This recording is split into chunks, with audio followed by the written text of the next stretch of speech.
เอาละเด้อเจ้าเสี่ยวอย่างเด้อ ใส่ เอา ข้าว ละ ต้ม เด้อแล้วเนาะ ความกินอะไรเด้ แม่นอาหารแซ่บๆทั้งน้องสาวเป็นตักให้อร่อยก็เป็นรสทอดเพิ่นอีกแล้วนี่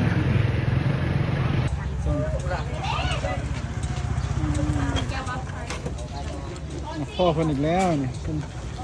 ยืนโบกนักเรียนอยู่นี่ท่านบ่ไรนี่เป็นอะไรมื้อนี้บ่เมื่อยหรอ เมื่ออายุน้อยนึง โอ้เมื่อยอยู่หน่อยหนึงบ่เมื่อยหลาย พอ มาแต่เช้าหัวนี่ มาเศร้าคนแล้ว มาแต่เช้าเนาะไปดีนักเรียนกำลังโบกรถให้นักเรียนแต่ละมื้อเนาะโรงเรียนม.2 เที่ยงคือนั่นได้กินข้าวกินน้ำแล้วอ่ะ กินกาแฟเด้อก าแฟเดี๋ยวนี้นักเรียนเข้าเบิดแล้ววะนี่ ยัง ยังบ่ยังรออยู่เนาะ ยังว่าไปว่าไปอยู่ คันนั้นน่ะนักเรียนเบิดแล้วกินหยังไปเอาเด้อนักเรียนกำลังมา คนนี้ไทยอีก ไม่อย่างนี้ นี้ โอ้เพิ่นเอาเครื่องให้วะ บอกว่านุ่มว่าคณะจะหาคน เพิ่นเอาให้วะ คนออกมา โอ้ดีใจนำเด้อดีใจนำ เนี่ยเพิ่น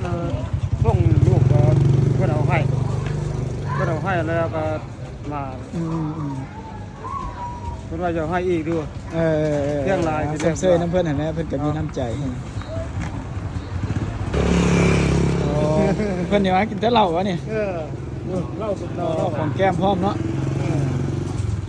โอ้เพิ่นดูแลสุขภาพดีเด้อนักเรียนเบิดแล้วบ่นี่ไปเลือกเอาอาหารได้แล้วบ่นี่ไปเลือกเอาอาหารไปมักหยังเอาอาหารนี่วะเสียงอาหารนี่ตามเคยมักหยังเลือกเอาละเด้อเลี้ยงอาหารเพิ่นอีกมื้อนึงในพ่อเพิ่นละเมืองดีเขาเจ้าหน้าบ้านแต่ไรเพิ่นดูแลความปลอดภัยให้นักเรียนแต่ละมื้อนะก็เลยอันนึงเอาละเด้อเจ้าเสี่ยวหยังเด้อ ใส่ เอา ข้าว ละ ต้ม เด้ แล้ว อ เนาะความกินอะไรเด้ แม่นอาหารแซ่บๆทั้งน้องสาวเป็นตักให้อร่อยก็เป็นรส ไก่เนาะไปยังอีก เอาเลย แก้วใส่บ่ ลูกชิ้นเด้เป็นแซ่บๆบ่วะ ลูกชิ้นนั่นน่ะลูกชิ้นนั่นเห็นได้ เอารสเอาให้มันอิ่มๆเลยน้ำเนี่ยน้ำดื่มแล้วกันน้ำมันอย่างโอซีเป๊ปซี่เนี่ยเจ้าเลือกเอาเลยเอาน้ำดื่มน้ำแล้วก็เอาน้ำอันนั้นน้ำ ตัวไหนน้ำโอซีน้ำนี่กับเจ๊เอามาเลือกเลย มาเลือกไปเลือกเอาเลย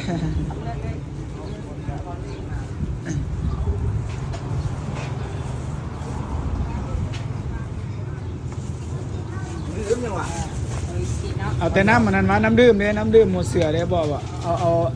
เอารถ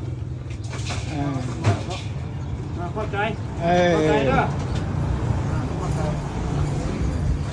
เข้าใจ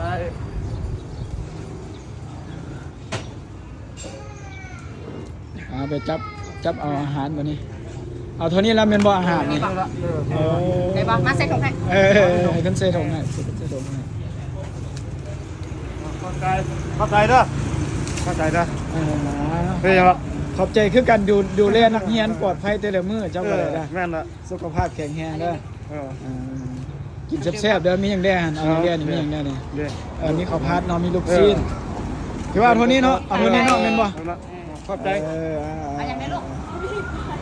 ขอบใจกันเด้อ FC เด้อ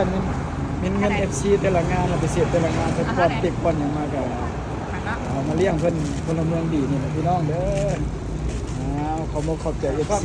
แล้วก็จัดการแต่ละงานเด้อมีจ้างข้าพเจ้าไปเสียแต่ละงานแล้วก็มีเงินติดเงินหยังให้พร้อม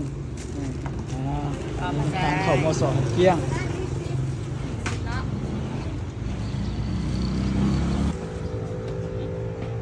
มีน้ำใจเตื้มเพื่อนอีกเด้อมื้อนี้ก็ได้เด้อ